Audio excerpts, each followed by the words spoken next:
I'm going to be honest, I have no clue about refugees here in Malaysia. I know of the situation. I know there are refugees, but other than that, it's a blank slate. So we have someone here who is a refugee here in Malaysia, but there's different types of refugee. He's going to explain his story.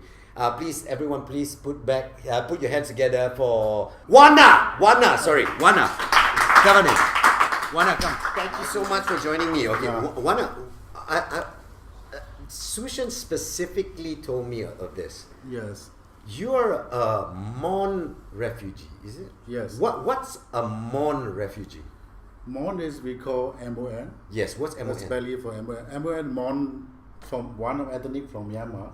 One of the ethnics from Myanmar. It's located in the southern part of Myanmar. Right, okay. The boundary with the Thailand to its east. Okay. And Atamansi to the west. Alright, okay. Now, I'm going to ask a question that I'm sure that's running to a few people's minds. Why are you here? Why are you a refugee? What's wrong with home? Yes, this is a long story about why we are here. Yep. Well, first of all, I want to say thank you to the Malaysian government. Yep. Also including all of you here. Yep. Okay. Because for the Malaysian government, for the Malaysian, they doesn't sign for 1952 UN Convention. Yes. But anyway, they allow us to stay here for temporary. Right. Because we running from our country. Right. Because of civil war. That's the funny thing. A lot of people want to think, refugees. The reason why they leave. If you have a choice, if it was peace at home, would you rather be there than here? No, I'm going back home. See? Yes. They rather be at home. It's not like they want to be here. It's just because of the situation of where they are, they have to come here.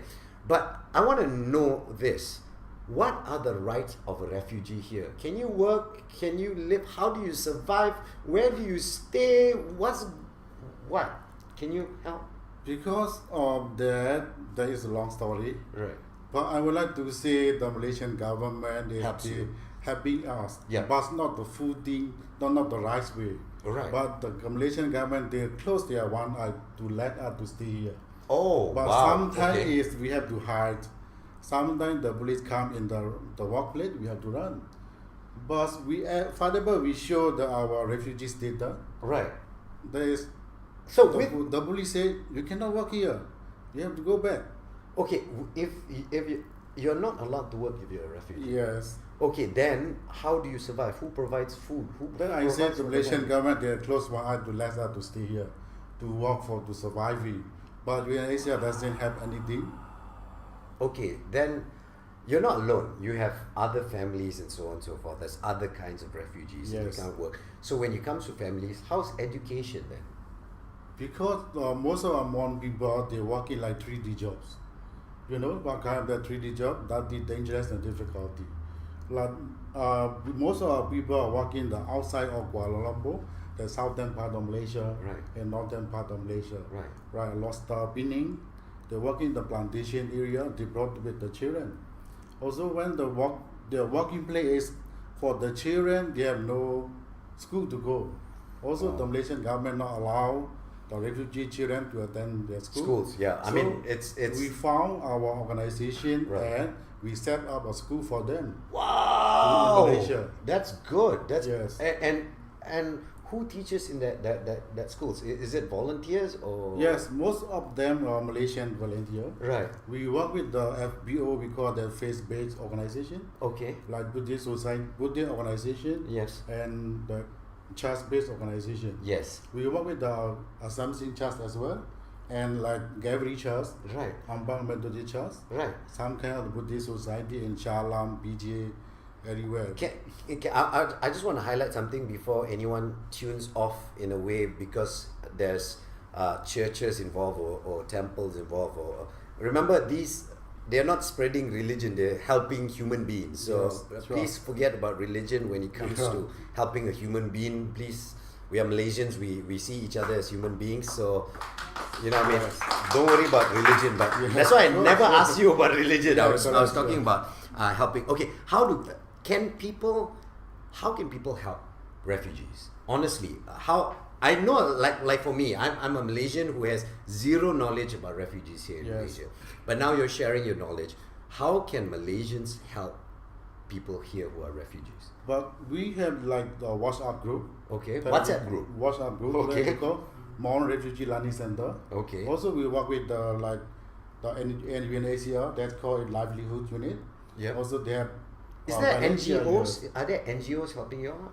Yes, we work with the like Delivery Aid and Liberate. some kind of the Tenaganida. Okay. Also, like any other organization. So NGO. yeah, so there are NGOs going around helping out. I myself heard of a friend of mine who's helping out some refugees, children, like going in and teaching. And she doesn't have any education background. She's a mom, and what she did was she just said, you know what?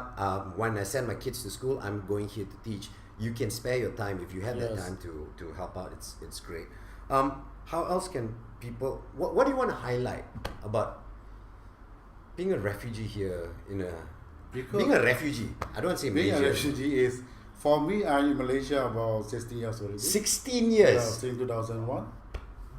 But I'm been involved with the organization in 2007. Right. So I work with them very closely with most of the children. I'm very sad to see them every day. So I work with them very closely and contact with the Malaysian volunteer. Mm-hmm. I test them and let's visit our center. And then any kind of like volunteer teaching, it's okay, no problem. Yep. It's like what Sandra said earlier. The best way out of poverty or a tough situation is knowledge. Yes. So if you cannot contribute in kind, please contribute your time to teach them new skills and teach them things, because that will improve lives. Yes. And it'll make your life a better it'll make your life better as well, to help people like that. Yes. So I want to know one last thing, okay?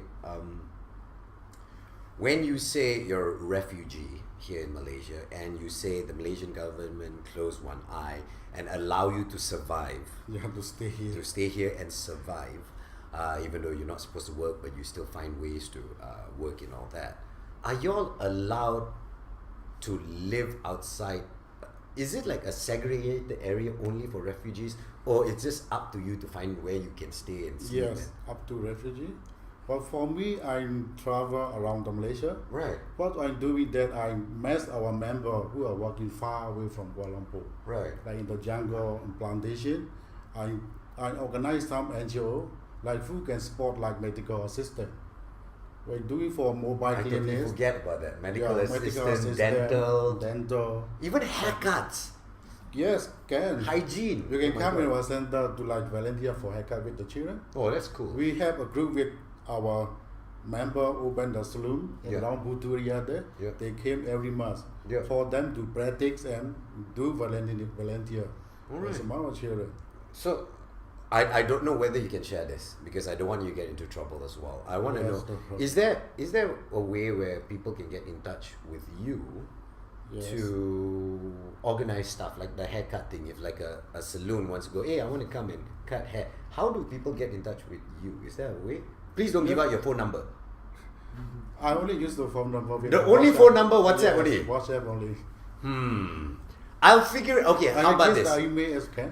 Email. Yeah. Email is much better. Email can. We work with email. Email is safe. Phone number, I don't want to get you into trouble. Email, please. What's your email? Our office, our organization email Yep. is we call MRO, MRO MLS, MLS. MRO MLS KL, KL. MRO MLS KL at gmail.com. gmail.com. So please get in touch with them, figure out how you can help them out, and hopefully, we take for granted the peace we have in our place. We take for granted that we have homes to go home to, relatives that are close by. Yes. Then we see people like you, and it helps us remind us how lucky we are. At the same time, with that knowledge, hopefully that gratitude, you'll go out and help people who are in a harder position than you, and figure out how you can help them out. But dude, thank you so much for sharing you. the story Thank with you us. very much. Seriously, thank you so much.